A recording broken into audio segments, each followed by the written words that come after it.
Welcome back to the Security Brief, where we dive deep into the most critical security issues shaping our world today. Just when you thought tensions in the Middle East couldn't escalate further, things have taken a dark turn.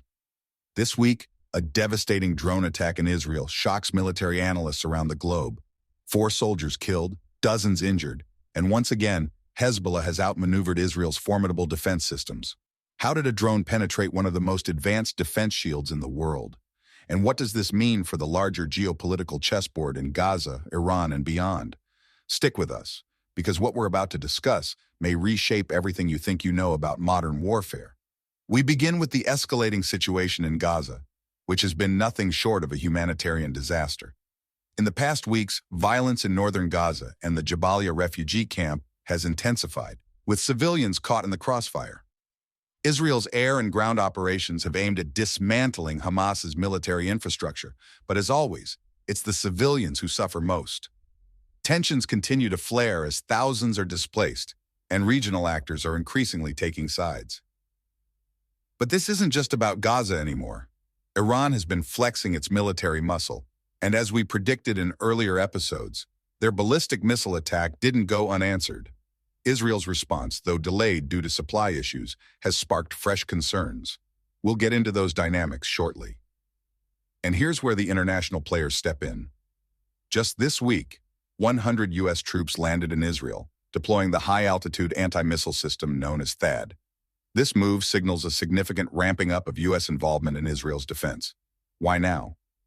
Israel's own missile defense systems, including the famed Iron Dome, are strained after weeks of relentless missile fire from Gaza. And this is where things get really interesting because despite these advanced defense systems, Hezbollah still managed to pull off one of the most deadly attacks in recent years. So how did Hezbollah, with its relatively low-tech equipment, manage to penetrate Israel's defenses? Last week, a military base near Binyamina was hit by a drone, leaving 4 Israeli soldiers dead and over 60 injured. What's alarming is that this attack wasn't a lucky strike. It was a calculated assault on one of Israel's most elite military units, the Golan Brigade. This wasn't just any drone.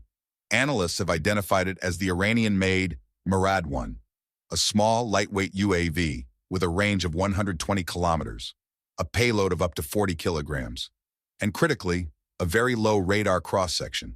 What's more, this drone wasn't alone. Hezbollah bombarded Israel's Iron Dome system with rockets to overwhelm it, then sent in the drone flying low and slow under radar detection. This method of saturating air defenses isn't new, but it's becoming increasingly effective. For Israel, this attack was a wake-up call. It highlights just how vulnerable even the most advanced militaries are to the evolving threat of drones. And when it comes to asymmetric warfare, Hezbollah seems to be one step ahead. But it's not just the Middle East. The use of drones in modern warfare is exploding globally. From the Middle East to Ukraine, drones have transformed the battlefield. They can gather intelligence, strike with precision, and, most frighteningly, carry out kamikaze-style missions. Let's take a look at how drones are categorized. From small reconnaissance drones, like the Black Hornet used by special forces, to the Triton, capable of flying at altitudes of 50,000 feet and conducting long-range intelligence, surveillance, and reconnaissance operations. As we dive deeper, you'll see that these drones can now evade even the most sophisticated defense systems. It's not just about size anymore. With lower radar signatures and the ability to swarm, drones like the Murad-1 can overwhelm defense networks designed to handle only a few threats at a time. Believe it or not, the concept of autonomous and remotely piloted systems isn't new. In fact, during World War II, the Nazis used the V-1 rocket, also known as the Doodlebug, to terrorize London. It didn't have GPS or advanced guidance systems. It just flew until it ran out of fuel and fell from the sky. But even then, countermeasures were limited. Fast forward to today, and we're dealing with a whole new class of threats.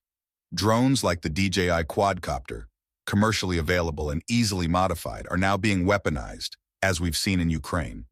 The future of warfare, it seems, is becoming more automated and more unpredictable. Now, how do you stop this? The truth is, defense systems around the world are scrambling to catch up. Right now, the U.S. and Israeli forces are working on counter-drone technologies, including laser systems that can disable drones mid-air. One such system is Boeing's compact laser weapon system, which can target multiple drones simultaneously. But these systems are expensive, and they can only be deployed in limited areas.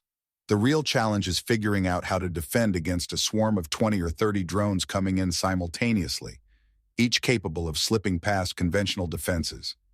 This is the future of warfare, and it's coming faster than anyone anticipated. We can't discuss drones without addressing the geopolitical shifts they're creating. Russia, now facing drone warfare in Ukraine, has reportedly turned to China for new drone technologies. Meanwhile, Iran continues to supply Hezbollah and other groups with increasingly advanced drones. The race for dominance in drone warfare has only just begun, and it's clear that the implications for global security are huge. So where does this leave us? The drone threat isn't just evolving, it's exploding. As technology outpaces defense systems, nations will need to rethink their military strategies. And as Hezbollah's latest attack on Israel shows, even the most sophisticated defense systems can be breached. In the coming weeks, we'll be closely watching how Israel and the U.S. respond. That's all for this week on the Security Brief. Don't forget to subscribe, hit the bell icon for notifications, and share this video if you found it insightful.